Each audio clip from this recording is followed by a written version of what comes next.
Hi everyone, I hope you're all still knitting away and enjoying it just as much as I am. It's becoming a real passion of mine. I love wandering around the shops and looking at all the different knits and looking at the stitches and trying to work out which has been used and how.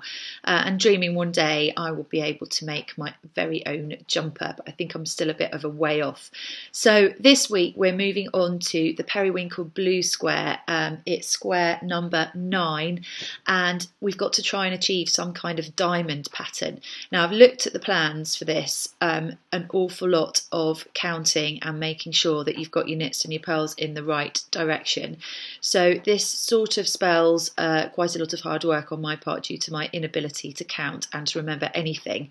I've actually started it.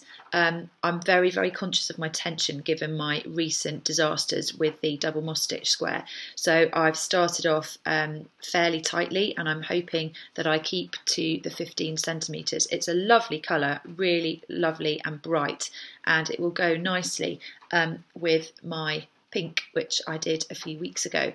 So on I go.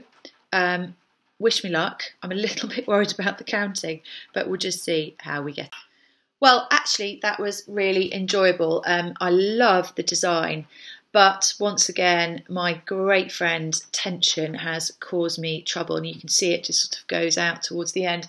And I reckon on this one, the problem was that because you're knitting and purling in so many different patterns, if you pull the wool forward or backwards behind the needle, what happens is that it just, everything gets a bit slack. So if you just make sure that the tension and the wool is wrapped around your finger to make sure that the tension is constant, that should help you. I forgot that, and as a result, mine's sort of gone a bit crazy around the side and got a bit wider, but nevertheless you can see the design is lovely. I've seen a baby blanket which I would like to try and knit for a friend of mine, and I am going to use this design. It's really, really pretty. The problem is counting. I went wrong on quite a number of occasions in this and I had to unpick about 4 or 5 times. You can get through that by just writing it down. I didn't, and I paid the price. But if you have to pull everything off, you literally take it off your needle and start to unstitch it, make sure you go to the bottom or the top of a diamond, because then you know that you're on the purl 1 knit 7 row, and that means that you can then work out where you are. I have made a couple of mistakes. You can see there's one here, I just forgot where I was, but in actual fact for a beginner I'm quite pleased with that, and I'm quite pleased with how it's come out. I've already flattened it and sort of pressed it slightly.